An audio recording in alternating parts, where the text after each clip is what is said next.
পরীক্ষা কেন্দ্রে মিলল মোবাইল ফোন। তুলকালাম কালাইন হায়ার সেকেন্ডারি স্কুলে পরীক্ষা কেন্দ্রের নিরাপত্তা ব্যবস্থা প্রশ্ন চিহ্নের মুখে। বহিষ্কার 3। কাটিগড়ার কালাইন হায়ার সেকেন্ডারি স্কুল পরীক্ষা কেন্দ্রে ঘটে গেল অপ্রত্যাশিত ঘটনা। পরীক্ষার্থীর হাতে মিলল মোবাইল ফোন। এতে পরীক্ষা কেন্দ্রটির নিরাপত্তা ব্যবস্থা দাঁড়িয়েছে প্রশ্ন চিহ্নের মুখে।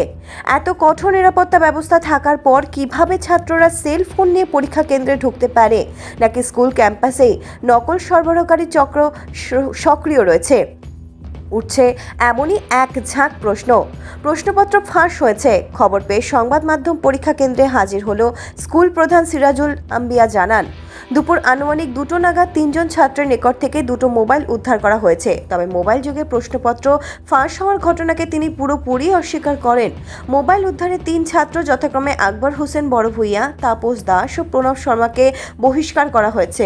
উল্লেখ্য, সারা আসামের সাথে কালাইন হায়ার সেকেন্ডারি পরীক্ষা কেন্দ্রে উচ্চ মাধ্যমিক পরীক্ষা শুরু হয়েছে গত বৃহস্পতিবার থেকে। সোমবার ছিল পরীক্ষার 3য় দিন, আর এরই মধ্যে ঘটে গেল এই অপ্রত্যাশিত ঘটনা।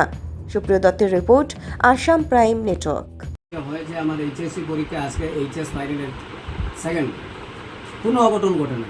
আজকে হঠাৎ করে এই ধরনের ঘটনা আমরা নিজেই লজ্জিত, এবং আমরা পরবর্তী যে পরীক্ষাগুলো আছে আমরা সঠিক আমরা এটার দায়িত্ব নিচ্ছি, এবং আমরা ফিসিং থেকে শুরু করে যা গাইডলাইন আছে আমরা সব মানছি। ঠিক আছে, তো সঙ্গে সঙ্গে আমরা এওসির মধ্য থেকে সেটা সংগ্রহ করা হয়েছে। আমাদের সুপারভাইজিং অফিসার নিয়োজিত আছেন 2জন, এইচএস ফাইনালে এইচএসসি পরীক্ষাতে আছেন 1জন। তো সুতরাং ওনারা সামনে বসে আছেন। সঙ্গে সঙ্গে আমরা ওই ছাত্রকে আমরা নিয়ে আসি, এবং ওর সাথে সংযোগ রক্ষা করি আরও 3জন ছাত্রকে সঙ্গে সঙ্গে আমরা তলব করি। আমরা তাদের অ্যাজ পার গাইডলাইন অনুযায়ী আমরা তাদেরকে এক্সপ্লেন করি। পরীক্ষা কেন্দ্রে মোবাইল পাওয়া, হ্যাঁ, কিন্তু ফিশিং হয়েছে, যথাযথ হয়েছে। ওদের আমরা যখন ইন্টারভিউ করেছিলাম তখন তারা বলেছে যে বাইরে থেকে তারা হয়তো কোনো ক্ষেত্রে তারা এনেছে, বাইরে থেকে। মোবাইল পাওয়া গেছে তার নাম কি? আচ্ছা, আমরা 3জন পেয়েছি। 1জন তাপস দাস, 1জন পেয়েছি প্রণব শর্মা, 1জন আকবর হোসেন বলুন। তিনটা মোবাইল পেয়েছেন? না, মোবাইল আমরা 2টা পেয়েছি।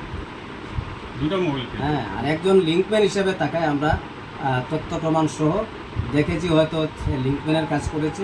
সুতরাং আমরা 3জনকে আমরা কাউন্সিলের যে আদর্শ বিদ্যাপীঠের শিক্ষক একজনকেও এখানে ডাকা হয়েছিল, এই ব্যাপারে আপনি কি বলবেন? একটা লিঙ্কম্যানের হয়তো সন্দেহস্থলে আমরা তলব করেছিলাম, উনি আসেন নাই। এই কথা। মোবাইলের মাধ্যমে কি মানে প্রশ্নপত্র পাস হয়েছে? না, প্রশ্ন তো পাস হয় না। আমরা যেটা শুনতে পেলাম, আমরা সঙ্গে সঙ্গে খালাইন তারা রসিকে আমরা ইনফরমেশন দিয়েছি, উনিও সঙ্গে সঙ্গে এসেছেন। যাই হোক, আমরা যতটুকু আমরা ইন্টারভিউ করার কথা আমরা করে নিয়েছি। তো অ্যাজ পার গাইডলাইন আমরা ওদেরকে এক্সপেক্ট করে নিয়েছি। ঘটনা কয়টার সময়? ঘটনা 2:15 মিনিট, আর 6:15 সময় এক্সপেল করে বের করা হয়েছে। না, আমরা তো অনেকগুলা পরীক্ষা যেহেতু 4:30 পর্যন্ত আছে, আমাদের পেপারের পোস্টেল করতে হয়। সুতরাং আমরা পেপার শর্টিংয়ের কারণে আমরা ওদেরকে ছেড়ে দিতে পারি না।